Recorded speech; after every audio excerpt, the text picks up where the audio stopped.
அஸ்ஸலாமு அலைக்கும் வரஹ்மத்துல்லாஹி வபரகாத்துஹ். லா தஹ்சன், கவலை கொள்ளாதீர்.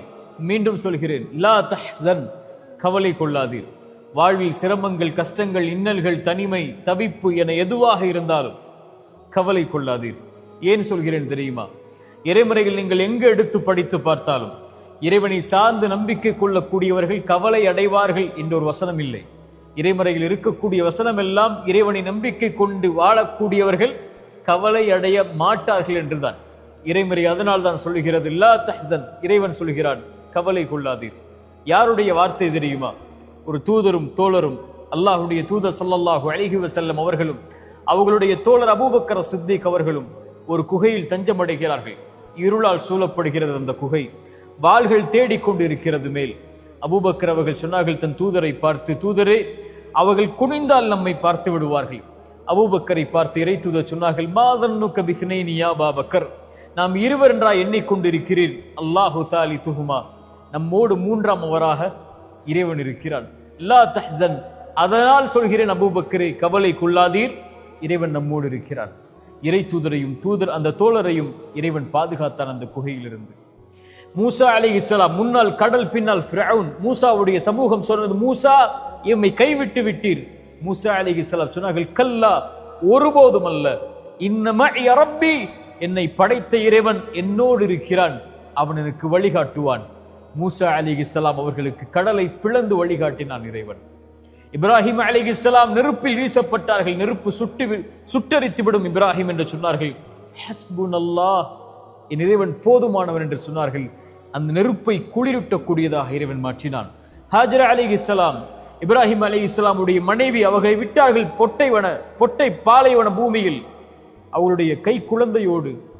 இப்ராஹிம் அலைஹிஸ்ஸலாமை பார்த்து அந்த பெண் கேட்டார்கள், இதை செய்யக்கூடியதும் இறைவனா? ஆம் என்று சொன்னவுடன் அந்த பெண் சொன்னார்கள், ஃபஇதன் லா யுதையுனா, அப்படி என்றால் அந்த இறைவன் எம்மை கைவிட மாட்டான். இந்த பூமியை நோக்கி மக்களை இறைவன் கொண்டு வந்து சேர்ப்பான். இன்று மக்கா எப்படி இருக்கிறது? இறை தூதரை பாதுகாத்த, இப்ராஹிமை பாதுகாத்த, நபி மூசாவை பாதுகாத்த, ஹாஜர் அவர்களை பாதுகாத்த இதே வார்த்தை கஷ்டத்தில் சிக்கி தவிக்கக்கூடிய, சிரமங்களால் அகப்பட்டிருக்கக்கூடிய, வாழ்வின் இருளில் மூழ்கி கொண்டிருக்கக்கூடிய, கடனில், நஷ்டத்தில், செல்வ இழப்பில், சோதனைகளில், உயிரிழப்புகளில், பிரிவில், தனிமையில் சிக்கி தவிக்கக்கூடிய எல்லோர்களையும் வாழ்வில் விடுதலையாக்கும். லா தஹ்சன் இன்னல்லாஹ மஅனா. ஏன்? நாம் வாழ்வில் சந்திக்கக்கூடிய பிரச்சனைகளை விட, நோயை விட, சிரமங்களை விட, கஷ்டங்களை விட, தவிப்புகளை விட, தனிமையை விட, இவற்றை விடவெல்லாம் அந்த இறைவன் பெரியவன். அல்லாஹு அக்பர் அழைக்கிறோமா இல்லையா? அந்த இறைவன் பெரியவன். எனக்கு வரக்கூடிய இந்த நோயை விட அல்லாஹு அக்பர், அவனுக்கு இது எளிது நீக்குவது. எனக்கு வரக்கூடிய இழப்புகள், நஷ்டங்கள், இதை விட இறைவன் பெரியவன், அவனுக்கு எளிது இதை நீக்குவது. இறைவன் என்னோடு இருக்கிறான் எல்லா நிலையிலும், எல்லா சோதனைகளிலும், எல்லா பிரச்சனைகளிலும். அவன் மிகப்பெரியவன். எனக்கு வரக்கூடிய இவற்றை விடவெல்லாம் அவன் இருக்கும் போது லா தஹ்சன், உயிருக்கு சொல்லுங்கள், கவலை கொள்ளாது, அந்த இறைவன் நம்மோடு இருக்கிறான். ஆனால் இறைவன் நம்மோடு இருக்கிறான் என்று சொல்லக்கூடிய நாம் அவனோடு இருக்கிறோமா? அங்குதான் பிரச்சனை இருக்கிறது. அங்குதான் விடுதலை அடையக்கூடிய கேள்வி இருக்கிறது. இறைவனோடு நாம் இல்லாமல் ஒருபோதும் இறைவன் நம்மோடு இருக்க மாட்டான். யார் இறைவனின் நினைவை விட்டு தூரமாகி வாழ்கிறார்களோ, இறைமறை சொல்கிறது, அவர்களுக்கு நெருக்கடியான வாழ்வு இருக்கும். சோதனைகள், பிரச்சனைகள், கவலைகள், ஏன் வாழ்க்கை என்ற புலம்பல்கள் எல்லாம் இருக்கும். இறைவனை விட்டு தூரமாகி வாழ்ந்தால், இறைவனை மறந்து வாழ்ந்தால், இறைவனுடைய நினைவில்லாமல் வாழ்ந்தால், யார் இறைவனோடு தன்னை ஆக்கிக் கொள்கிறார்களோ, இறை தூதர் சொன்னார்கள், ஒரு அடியான் இறைவனை எப்படி எண்ணுகிறானோ அப்படித்தான் அவன் இருக்கிறான். அவனை தனிமையில் நினைவு கூர்ந்தால், இறைவனை தனிமையில், பிரச்சனைகளில், கஷ்டங்களில், சிரமங்களில், நோயில், தவிப்புகளில், வாழ்வில் ஏற்படக்கூடிய இன்னல்களில், இறைவா இன்று அவன் தனிமையில் நினைவு கூர்ந்தால், இறைவனும் அவனை தனிமையில் நினைவு கூறுகிறான். எவ்வளவு தூரம் அவனை விட்டு கடந்து சென்றிருந்தாலும், இறைவா இதோ வருகிறேன் என்று அழைக்கக்கூடிய அழைப்பை கேட்டு இறைவன் அவனோடு இருக்கிறான்.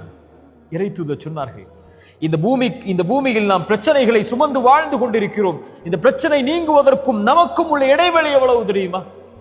இந்த நெற்றிக்கும் இந்த பூமிக்கும் இடையில் தான். சிரமங்களால், தவிப்புகளால் நிற்க முடியவில்லை என்றால், சோதனைகளால், நெற்றியை உங்கள் இறைவனுக்கு முன்னால் அந்த பூமியில் சாய்த்து விடுங்கள். இறை தூது சொன்னார்கள், ஒரு இறைவனுக்கு ஒரு அடியான் நெருக்கமாக இருக்கக்கூடிய நிலை, சிறந்தாழ்த்தி அவனை வணங்கக்கூடிய இந்த நிலை, இந்த நிலையில் அவனை அழைத்தால் அவன் பதிலளிக்கிறான். லா தஹ்சன் யா அஹி, லா தஹ்சன் யா உஃப்தி. நோயா லா தஹ்சன், கடனா லா தஹ்சன், உயிரிழப்புகளா லா தஹ்சன், அல்லது உறவுகளுடைய பிரிவா லா தஹ்சன், கடனா நஷ்டமா, வியாபாரத்தில் செல்வத்தில் சோதனையா, செல்வ இழப்புகளா, வசதியில் சோதனையா, அல்லது குடும்ப உறவுகளால் சோதனையா, உலகமே உங்களை கைவிடுகிறதா, லா தஹ்சன். இறைவனுடைய வார்த்தை அது. இன்னல்லாஹ மஅனா, அந்த இறைவன் நம்மோடு இருக்கிறான்.